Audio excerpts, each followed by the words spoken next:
Hello viewers. इस video में हम बीएनएसएस के सेक्शन 152 को पढ़ेंगे। एक्चुअली सेक्शन 152 से लेकर सेक्शन 162 जो बीएनएसएस का है वो पब्लिक न्यूसेंस से डील करता है और section 152 deals with conditional order for removal of nuisance. इस सेक्शन को हम बेरेट की लैंग्वेज में नहीं पढ़ेंगे, बेरेट का लैंग्वेज नहीं पढ़ेंगे, बस हम इसे आसान भाषा में समझेंगे। लेकिन जो भी हम समझेंगे वही बेयर एक्ट में लिखा है, उसमें कोई अंतर नहीं है और हम पूरा कंटेंट समझेंगे। So let's start. अगर जो डिस्ट्रिक्ट मजिस्ट्रेट है या सब डिविजनल मजिस्ट्रेट है या एग्जीक्यूटिव मजिस्ट्रेट जिसे स्टेट गवर्नमेंट ने एम्पावर किया है इस बिहाफ में, पुलिस ऑफिसर की रिपोर्ट पर या अदर इंफॉर्मेशन पर उसे या अदर एविडेंस लेने पर उसे ऐसा लगता है, वो ऐसा कंसीडर करता है कि अनलॉफुल ऑब्स्ट्रक्शन या न्यूसेंस है, रिमूव होना चाहिए पब्लिक प्लेस से या रास्ते से या नदी से या चैनल से, जो भी लॉफुली पब्लिक के लिए यूज़ की जा सकती है। या अगर उसे ऐसा लग रहा है कि किसी ट्रेड या ऑक्यूपेशन का कंडक्ट होना या गुड या मर्केंडाइज का कीप करना इंजूरियस, कीप करना मतलब गुड या मर्केंडाइज रखना इंजूरियस है हेल्थ के लिए या physical comfort of the community के लिए, और इसलिए जो ट्रेड या ऑक्यूपेशन है वो प्रोहिबिट होना चाहिए उसे लगता है, या रेगुलेट होना चाहिए। गुड या मर्केंडाइज हैं वो रिमूव किया जाना चाहिए या उनकी कीपिंग रेगुलेट की जानी चाहिए, ऐसा लग रहा है उसे। या उसे लग रहा है कि किसी बिल्डिंग का कंस्ट्रक्शन या किसी सब्सटेंस का डिस्पोजल जिस सब्सटेंस से कन्फ्लैग्रेशन या एक्सप्लोजन हो सकता है, ये सब प्रिवेंट होना चाहिए। या अगर उसे लगता है कि कोई बिल्डिंग, टेंट या स्ट्रक्चर या कोई पेड़ ऐसी कंडीशन में है कि वो गिर सकता है या उससे इंजरी हो सकती है उन पर्सन्स को जो वहाँ रह रहे हैं या बिजनेस कैरी ऑन कर रहे हैं उसके नेबरहुड में, और इसीलिए वो जो रिमूवल है, रिपेयर है या सपोर्ट है उस बिल्डिंग में, उस बिल्डिंग को रिमूव करना, रिपेयर करना या उस पर सपोर्ट लगाना ज़रूरी है, या उस टेंट या स्ट्रक्चर को सपोर्ट करना या रिमूव कर देना या उसे रिपेयर करना ज़रूरी है। तो अगर उसे ये सब लग रहा है और या उसे लग रहा है कि कोई टैंक है, वेल या एक्सकेवेशन जो है किसी वे, पब्लिक वे से एडजेसेंट में, उस टैंक, वेल या एक्सकेवेशन यानी खुदाई गड्ढा, उसको फेंस किया जाना ज़रूरी है डेंजर को प्रिवेंट करने के लिए। या उस मजिस्ट्रेट को लग रहा है कि कोई डेंजरस एनिमल है, उसे डिस्ट्रॉय किया जाना, उसे कन्फाइन या अदरवाइज डिस्पोज ऑफ किया जाना ज़रूरी है। तो वो जो मजिस्ट्रेट है वो कंडीशनल आर्डर से रिक्वायर कर सकता है पर्सन को, जो पर्सन ऑब्स्ट्रक्शन या न्यूसेंस कॉज कर रहे हैं या ट्रेड या बिजनेस या ऑक्यूपेशन कैरी ऑन कर रहे हैं, या जो व्यक्ति वो गुड या मर्केंडाइज रख रहा है या जो ओन या पजेस कर रहा है उस बिल्डिंग को, टेंट को, स्ट्रक्चर को, या उस टैंक या वेसल या एक्सकवेशन को जो ओन या पजेस कर रहा है, उस एनिमल को जो ओन या पजेस कर रहा है, उस व्यक्ति से कह सकते हैं कि इतने टाइम में आप उस ऑब्स्ट्रक्शन या न्यूसेंस को रिमूव कर दीजिए, या क्या कर दीजिए, डेसिस्ट रहिए, मतलब मत करिए। क्या मत करिए? वो ट्रेड या ऑक्यूपेशन कैरी ऑन मत कीजिए, या उस क्या बोलते हैं उसको, गुड या मर्केंडाइज को आप रिमूव कर दीजिए या उसके उस मैनर में रखिए जैसा मैनर डायरेक्ट किया जाए।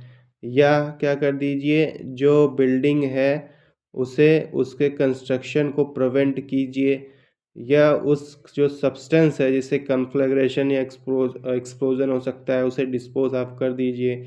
या वो कह सकता है रिमूव, रिपेयर या सपोर्ट कीजिए बिल्डिंग, टेंट या स्ट्रक्चर को, या ट्री पे सपोर्ट लगाइए या उसे रिमूव कीजिए या सपोर्ट लगाइए। और कह सकता है कि टैंक, वेल या एक्सकेवेशन को फेंस कीजिए।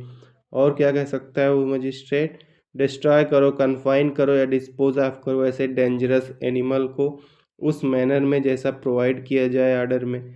और अगर वो व्यक्ति ऐसा सब करने से ऑब्जेक्ट करता है, मतलब ऐसा करने से मना करता है, तो मजिस्ट्रेट उसी आर्डर से डायरेक्ट कर सकता है कि आप अपीयर होइए मेरे समक्ष या ऐसे एग्जीक्यूटिव मजिस्ट्रेट के समक्ष जो उससे सबऑर्डिनेट हो, ऐसे टाइम और प्लेस पर जो ऑर्डर में फिक्स हो, अपीयर होइए और शो कॉज करिए उस मैनर में जैसा बताया गया है कि ऑर्डर क्यों ना एब्सोल्यूट कर दिया जाए, क्यों ना ऑर्डर को एग्जीक्यूट करवा दिया जाए, आके शो कॉज कीजिए। अगर आप मेरे ऑर्डर का पालन नहीं कर रहे हैं तो मेरे समक्ष या मेरे सबऑर्डिनेट के समक्ष जो डेट या टाइम दिया जा रहा है, प्लेस बताया जा रहा है, वहाँ पे आके शो कॉज कीजिए कि ऑर्डर क्यों ना एब्सोल्यूट कर दिया जाए।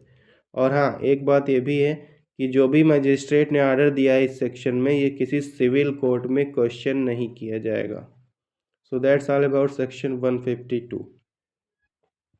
सेक्शन 153 देखते हैं, सर्विस और notification of order.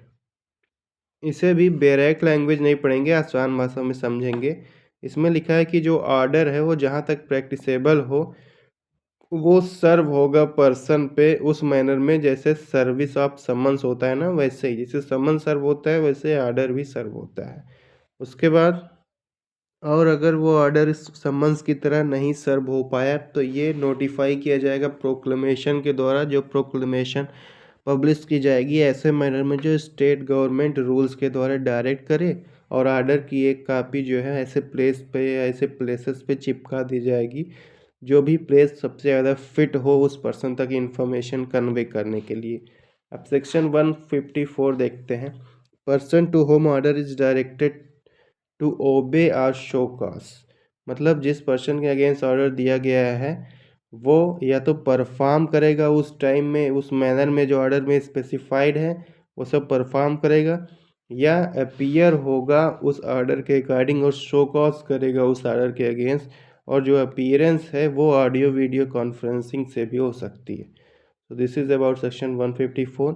Now deal with section 155 deals with the penalty for failure to comply with section 154। अगर कोई व्यक्ति 154 से कंप्लाई नहीं कर पाता है, वो सब नहीं करता है जो 154 के ऑर्डर में, 154 में उसे अपीयर और शो कॉज होना था, तो अगर उसके खिलाफ 154 का ऑर्डर आया था और उसने नहीं उसका ऑर्डर का पालन नहीं किया तो वो पेनाल्टी उस पर लगेगी, जो पेनाल्टी 223 बीएनएस में है, और वो ऑर्डर भी एब्सोल्यूट हो जाएगा। 156 में बताया गया है procedure where existence of public right is denied. मतलब वो पब्लिक राइट के एग्जिस्टेंस को ही डिनाई कर दे रहा है। तब क्या होगा, जब कोई ऑर्डर मेड किया जाता है 152 में, उस क्या पर्पस के लिए ऑर्डर दिया जाता है, न्यूसेंस या डेंजर को प्रिवेंट या ऑब्स्ट्रक्ट करने के लिए दिया जाता है। सॉरी, जब कोई ऑर्डर दिया गया है, जो 152 में ऑर्डर दिया गया है प्रिवेंट करने के लिए ऑब्स्ट्रक्शन, न्यूसेंस या डेंजर टू पब्लिक, कहाँ पे, वे, रिवर या चैनल या प्लेस यूज़ करते समय ऑब्स्ट्रक्शन या न्यूसेंस या डेंजर टू पब्लिक प्रिवेंट करने के लिए अगर कोई ऑर्डर दिया गया है और कोई व्यक्ति अपीयर होता है तो मजिस्ट्रेट जो है उसके अपीयरेंस पे उससे कहेगा, क्या कहेगा कि क्या वो पब्लिक राइट के एग्जिस्टेंस को क्वेश्चन करता है या क्वेश्चन नहीं करता है। और अगर वो कहता है, अगर वो किसी वे, रिवर, चैनल या प्लेस से रिलेटेड पब्लिक राइट को क्वेश्चन करता है तो मजिस्ट्रेट जो है प्रोसीडिंग से पहले इंक्वायर करेगा मैटर को। कैसे इंक्वायर करेगा देख, और अगर जो इंक्वायरी है उसमें मजिस्ट्रेट को लगता है कि रिलायबल एविडेंस है उस डिनायल, पब्लिक राइट के डिनायल के लिए, तो वो प्रोसीडिंग को स्टे कर देगा जब तक कि existence of right competent court द्वारा डिसाइड नहीं कर दिया जाता। अगर उसे लगता है कि एविडेंस सफिशिएंट नहीं है तो प्रोसीड कर जाएगा 157 में। अब आगे देखते हैं सबसेक्शन। अगर वो जो पर्सन है वो क्वेश्चन करने पे, मजिस्ट्रेट के द्वारा क्वेश्चन करने पे वो डिनाई नहीं करता है पब्लिक राइट के एग्जिस्टेंस को, या डिनाई तो करता है लेकिन एविडेंस नहीं दे पाता है उसके डिनाइल के लिए, तो सब्सिक्वेंट प्रोसीडिंग में उसे परमिट नहीं किया जाएगा डिनाई करने के लिए। सेक्शन 157 देखते हैं, procedure where person against whom order is made under 152 appears to show cause. अगर वो पर्सन जिसके अगेंस्ट ऑर्डर मेड किया गया है वो अपीयर होता है और शो कॉज करता है तो मजिस्ट्रेट एविडेंस लेगा उस मैनर में जैसे समन केस में एविडेंस लिया जाता है। अगर मजिस्ट्रेट को लगता है कि जो ऑर्डर ओरिजिनली मेड किया गया है या उसमें कुछ मॉडिफिकेशन के साथ वो ऑर्डर रीजनेबल और प्रॉपर है तो मजिस्ट्रेट जो है वो ऑर्डर को एब्सोल्यूट कर देगा, ओरिजिनल ऑर्डर को या मॉडिफिकेशन के साथ ऑर्डर को, जैसा उसे उचित लगे वो ऑर्डर एब्सोल्यूट कर देगा। अगर मजिस्ट्रेट सेटिस्फाइड नहीं है कि ऑर्डर प्रॉपर और रीजनेबल नहीं है, मजिस्ट्रेट को लगता है कि ऑर्डर जो है वो प्रॉपर और रीजनेबल नहीं है, तो कोई भी फर्दर प्रोसीडिंग नहीं होगी उस केस में। प्रोविज़ो कहता है कि इस सेक्शन की जो प्रोसीडिंग है वो 90 दिन में पूरी हो जानी चाहिए, अगर नहीं हो पाती तो 120 दिन में हो ही जानी चाहिए, मैक्सिमम 120 दिन में पूरी हो जानी चाहिए। अब सेक्शन 158 देखते हैं, power of magistrate to direct local investigation and examination of an expert. जो मजिस्ट्रेट है वो इंक्वायरी के लिए, जो 156 157 में इंक्वायरी होनी है, उसके लिए लोकल इन्वेस्टिगेशन डायरेक्ट कर सकता है उस पर्सन के द्वारा जिसे वो उचित समझे, या किसी एक्सपर्ट को समन और एग्जामिन कर सकता है। ये सेक्शन 158 है। 159 में बताया गया है, power of magistrate to furnish written instruction etcetera. जब मजिस्ट्रेट डायरेक्ट करता है लोकल इन्वेस्टिगेशन किसी पर्सन के द्वारा, तो जो मजिस्ट्रेट है उस पर्सन को रिटन इंस्ट्रक्शन दे सकता है जैसा कि उसे जेन्युइन लगे, मतलब जो भी उसे उचित लगे उस पर्सन के गाइडेंस के लिए वो रिटन इंस्ट्रक्शन दे सकता है, और डिक्लेयर कर सकता है कि किसके द्वारा नेसेसरी एक्सपेंसेस पे किए जाएंगे लोकल इन्वेस्टिगेशन के लिए, और जो उस पर्सन की रिपोर्ट है जो लोकल इन्वेस्टिगेशन के लिए गया है, उस पर्सन की रिपोर्ट एविडेंस के रूप में केस में यूज़ की जा सकती है। और अगर जहाँ पे मजिस्ट्रेट एक्सपर्ट को समन और एग्जामिन कर रहा है 158 में, तो मजिस्ट्रेट डायरेक्ट कर सकता है कि किसकी कास्ट पे समनिंग और एग्जामिनेशन जो एक्सपर्ट पे उसमें खर्चा आएगा किसकी कास्ट पे होगा, ये मजिस्ट्रेट डायरेक्ट कर सकता है। अब सेक्शन 160 देखते हैं। 160 deals with the procedure on order being made absolute and consequences of disobedience. मतलब अगर ऑर्डर एब्सोल्यूट हो गया और उसको डिसओबे कर दिया गया तो क्या कॉन्सिक्वेंसेस होंगे। अगर ऑर्डर एब्सोल्यूट कर दिया जाता है 155 या 157 में, तो जो मजिस्ट्रेट है वो नोटिस देगा उस पर्सन को जिसके अगेंस्ट ऑर्डर मेड किया गया है, और उसे कहेगा कि परफॉर्म करो एक्ट जो डायरेक्ट किया गया है ऑर्डर में, जो टाइम फिक्स है नोटिस में उसके उसी टाइम में परफॉर्म करो, और उसे इन्फॉर्म कर देगा कि अगर डिसओबे करोगे तो 223 बीएनएस की पेनाल्टी से लायबल होगी, पेनाल्टी लगाई जाएगी जो 223 बीएनएस में दिया गया है। अगर वो फिर भी वो ऑर्डर में जो लिखा है वो परफॉर्म नहीं करता विद इन फिक्स टाइम में, तो मजिस्ट्रेट इसे खुद से परफॉर्म करवा सकता है, और परफॉर्मेंस की जो कास्ट आएगी वो रिकवर कर सकता है। कैसे रिकवर करेगा, जो भी बिल्डिंग गुड या अदर प्रॉपर्टी रिमूव्ड हुई है उसको बेच करके, या अदर मूवेबल प्रॉपर्टी को अटैच करके, और अगर अदर मूवेबल प्रॉपर्टी दूसरे मजिस्ट्रेट के जुरिस्डिक्शन में है तो ऑर्डर पर उस अदर जुरिस्डिक्शनल मजिस्ट्रेट का इंडोर्समेंट लेकर के उस मूवेबल प्रॉपर्टी को अटैच करके उस पब्लिक न्यूसेंस को रिमूव करवाने का खर्चा वसूला जाएगा। और मजिस्ट्रेट के ऊपर कोई भी सूट नहीं लाई करेगा, कोई भी सूट नहीं लाई करेगा ये सब करने के लिए, अगर उसने गुड फेथ में कुछ किया है तो मजिस्ट्रेट के ऊपर अगर उसने इस सेक्शन में गुड फेथ में कुछ किया है तो उसके अगेंस्ट शूट नहीं लाई करेगा। अब 161 में देखते हैं, इंजंक्शन पेंडिंग इंक्वायरी।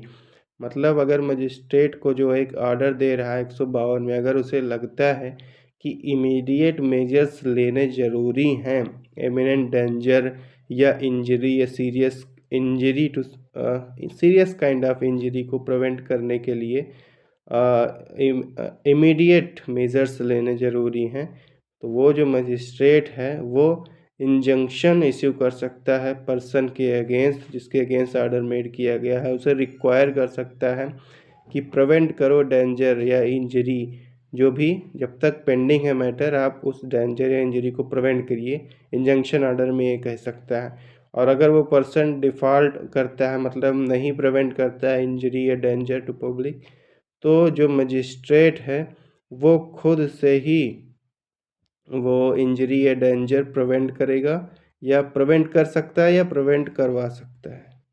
मजिस्ट्रेट खुद से ही ऐसा मीन्स यूज़ करके जो उसे ज़रूरी लगे, जो उसे फिट लगे, वो डेंजर या इंजरी प्रिवेंट कर सकता है या प्रिवेंट करवा सकता है। और मजिस्ट्रेट ने जो कुछ भी किया इस सेक्शन में उसके लिए उसके अगेंस्ट कोई सूट नहीं लाई करेगा। अगर उसने गुड फेथ में ऐसा कुछ किया है इस सेक्शन में तो उसके अगेंस्ट कोई सूट नहीं लाई करेगा। सेक्शन 162 डील्स विथ मजिस्ट्रेट में प्रोहिबिट रिपीटेशन और कॉन्टिन्यूएंस ऑफ पब्लिक न्यूसेंस। मतलब कोई अगर डिस्ट्रिक्ट मजिस्ट्रेट है, सब डिविजनल मजिस्ट्रेट है, या कोई अदर एग्जीक्यूटिव मजिस्ट्रेट है, या डिप्टी कमिश्नर ऑफ पुलिस है, जैसे स्टेट गवर्नमेंट ने या डीएम ने थ्राइज किया है, वो किसी व्यक्ति को कह सकते हैं कि आप कंटिन्यू नहीं करेंगे पब्लिक न्यूसेंस, या रिपीट नहीं करेंगे पब्लिक न्यूसेंस को। कौन सा पब्लिक न्यूसेंस? जो बीएनएस या अदर स्पेशल लोकल लॉ में डिफाइंड है उससे। तो इस प्रकार से हमने पब्लिक न्यूसेंस 152 से 162 के जो प्रोविज़न है वो पढ़े। Thanks for watching. Please like, share and subscribe. Thank you.